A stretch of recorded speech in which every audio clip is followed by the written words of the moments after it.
Hello student, आज हम लोग पढ़ेंगे एक नया टॉपिक विलेयता सॉल्युबिलिटी। इसके पहले आपको पढ़ाया जा चुका है सांद्रता मापन की विधियां। आज हम किसी भी बाइनरी सॉल्यूशन का या द्विअंगी विलयन के लिए हम विलेयता या सॉल्युबिलिटी की बात करेंगे।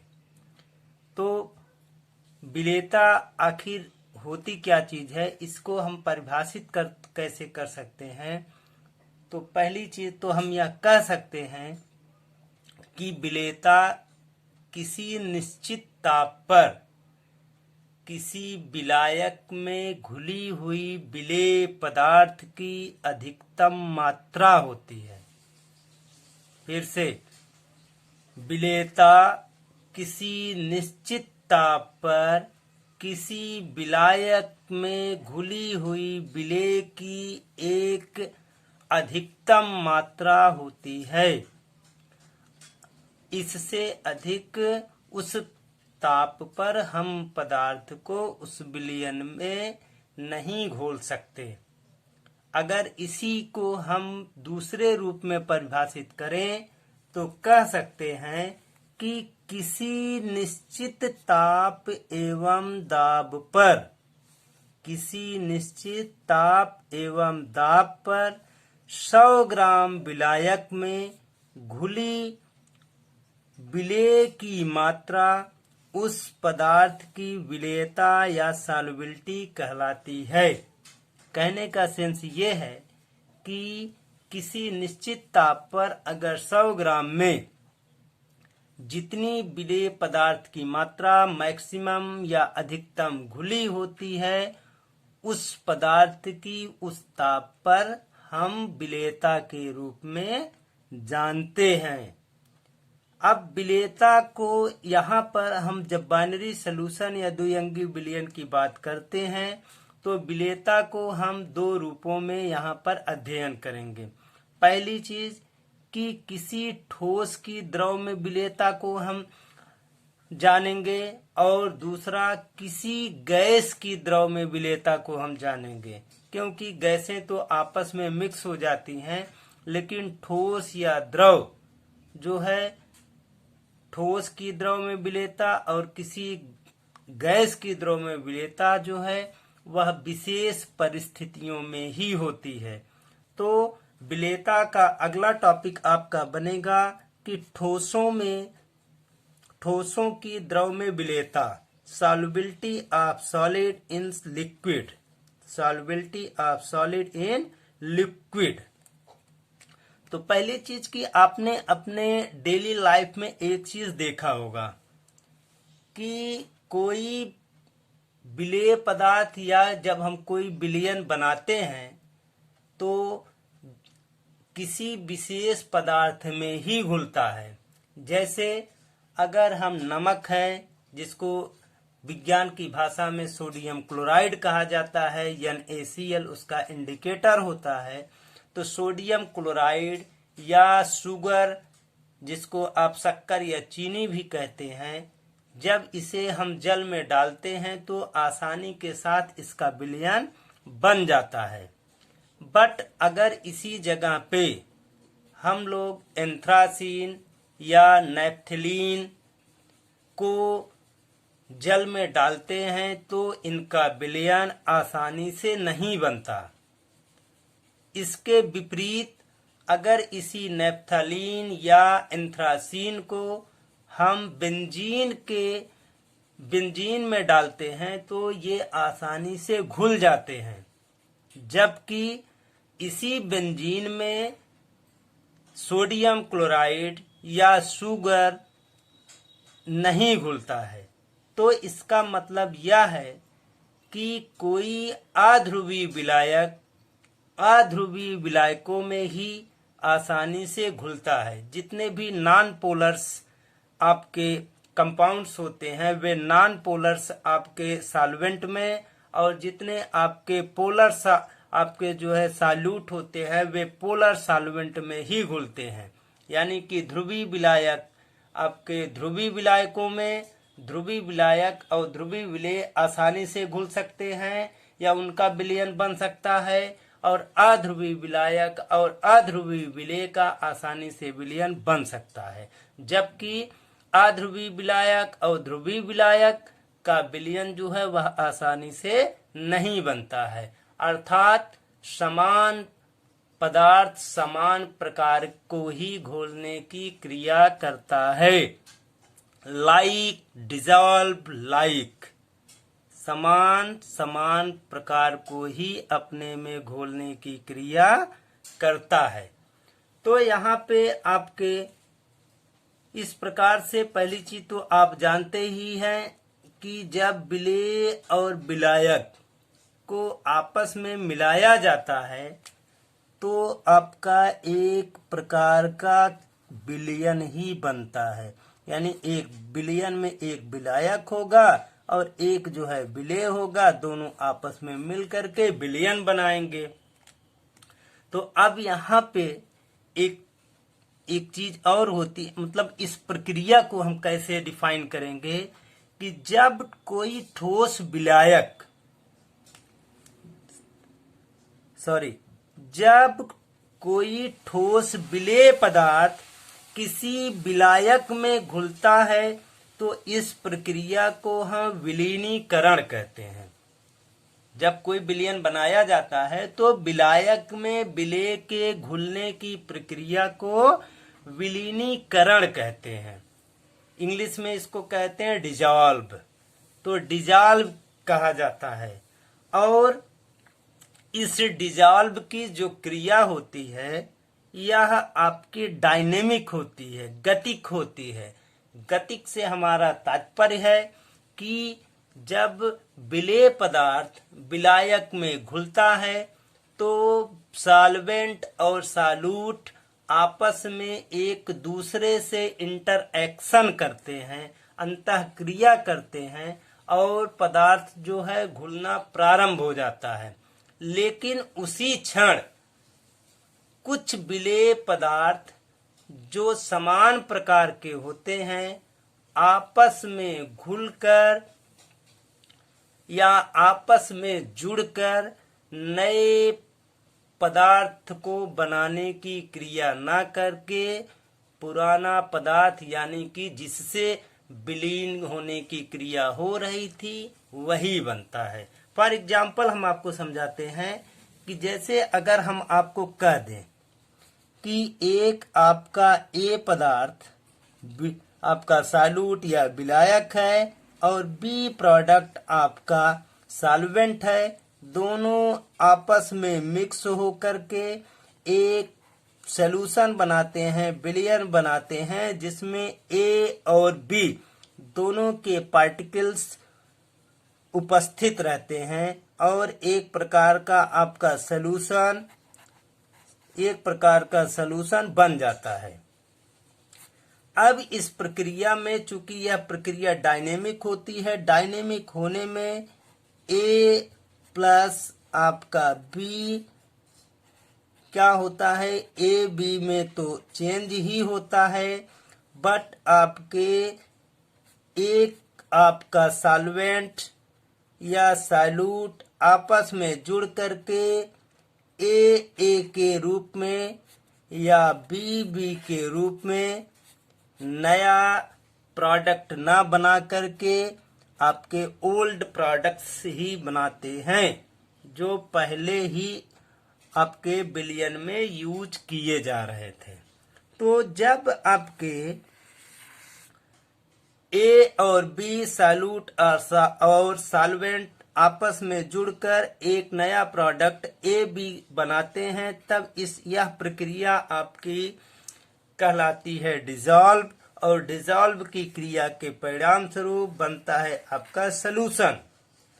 जबकि डायनेमिक कंडीशन में उसी विलयन में ए का आपका प्रोडक्ट जो है आपस में ए के रूप में या बी के प्रोडक्ट्स आपस में बी के रूप में पुनः एक दूसरे से जुड़ना प्रारंभ कर देते हैं और जब ये आपस में जुड़ते हैं तो इस प्रक्रिया को हम कहते हैं क्रिस्टलाइजेशन, क्रिस्टलीकरण।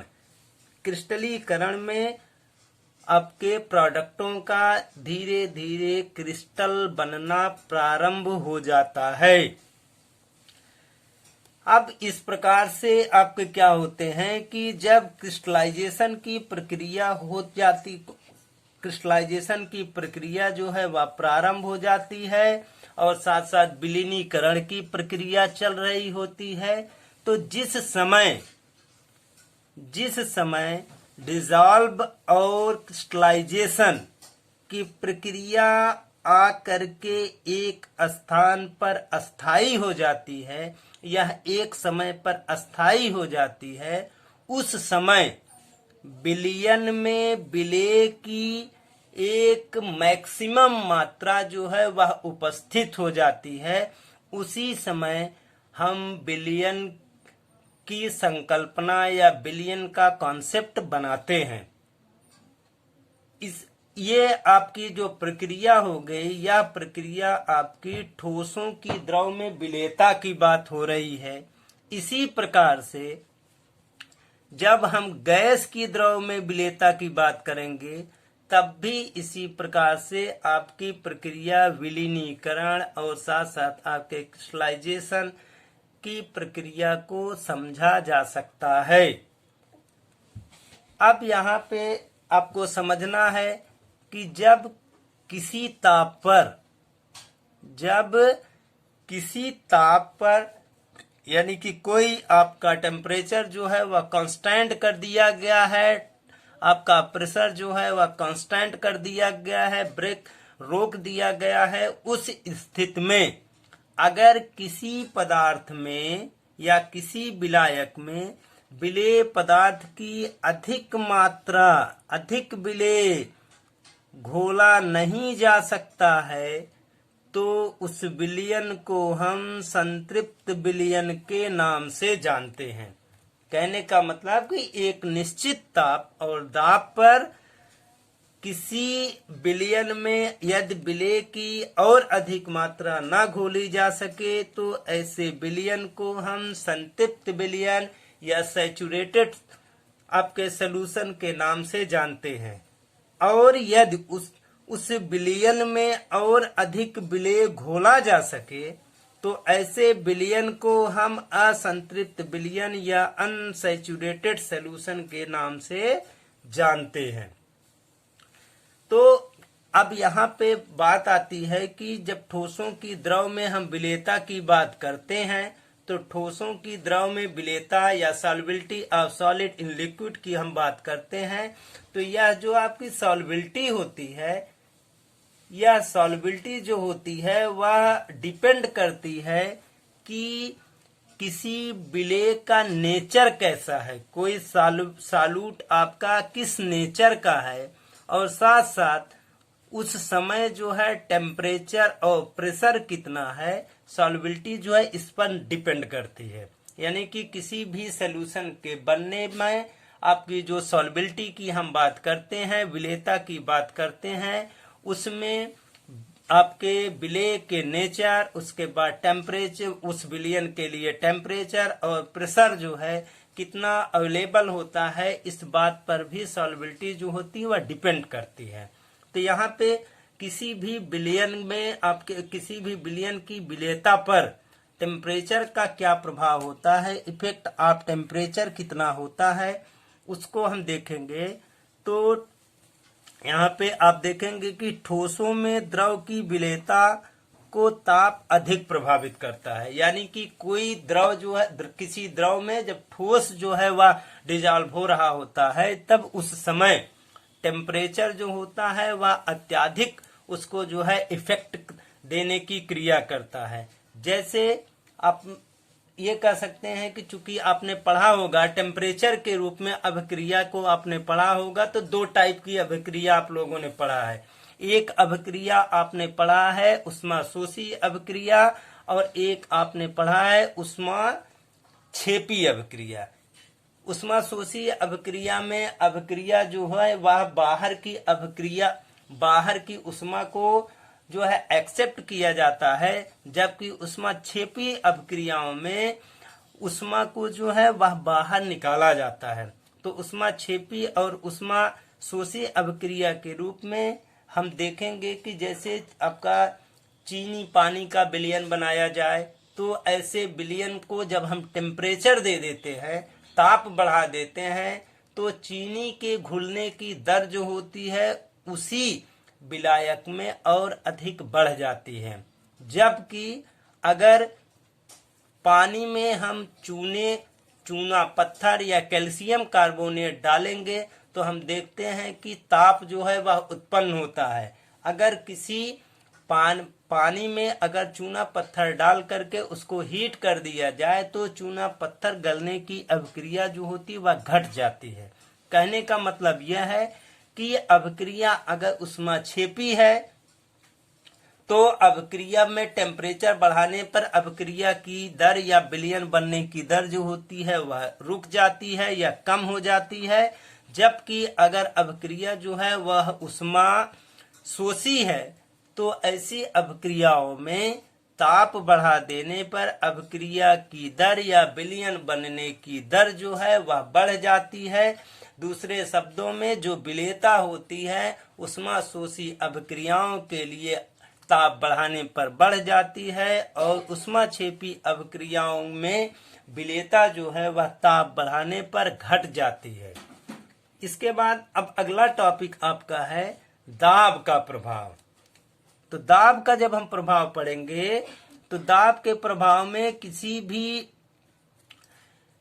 विलयन पर सॉल्यूशन पर अगर ताप को कांस्टेंट कर दिया जाए तो प्रेशर बढ़ा देने पर, दाब बढ़ा देने पर ठोसों की द्रव में विलेयता पर दाब का कोई सार्थक प्रभाव नहीं होता है। यानी कि कोई आपका ठोस जो है जब द्रव में विलीन किया जाए, उसको डिजॉल्व किया जाए, तो डिजॉल्व करने पर अगर प्रेशर बढ़ाया जाएगा तो ठोसों के लिए इसकी सॉल्युबिलिटी पर कोई विशेष प्रभाव जो होता है या कोई आपका सार्थक परिणाम जो होता है वह दिखाई नहीं पड़ता है। उसका रीजन क्या होता है? उसका कारण यह होता है कि आपके जल और या कोई भी आपका द्रव और साथ साथ आपके ठोस यानी विलेय और विलायक दोनों की जो असंपीड्यता होती है वह अत्यधिक होती है। यानी कि उनको और अधिक, चाहे वह द्रव हो या जो है आपका ठोस हो, उनको प्रेशर दे करके, दाब दे करके उनको हम और अधिक जो है उनके आयतन को या उनके जो है क्षेत्रफल को हम कम नहीं कर सकते हैं। इसलिए आपका क्या होता है कि दाब का जो प्रभाव होता है वह किसी भी ठोस के द्रव में विलेयता पर कोई विशेष प्रभाव नहीं डालता है। तो ये जो टॉपिक आज का चल रहा है ये मूलतः रिलेट है किससे? विलेयता से। तो पहली विलेयता के बारे में हमने पढ़ा कि ठोसों की द्रव में विलेयता पर क्या होती है और साथ साथ इस पर ताप और दाब का क्या प्रभाव होता है ये आपको बताया गया। आपका कल अगला टॉपिक होगा द्रव गैसों की द्रव में विलेयता। यानी कि कोई गैस है उसकी द्रव में विलेयता जो होती है वह कितनी होती है, इस चीज के बारे में हम सभी लोग कल पढ़ेंगे। कोई भी समस्या होने पर आप जो है चैनल पर जा करके अपने प्रश्नों को कमेंट बॉक्स में लिखिए, सारे प्रश्नों के आपको जवाब दिए जाएंगे। थैंक्स।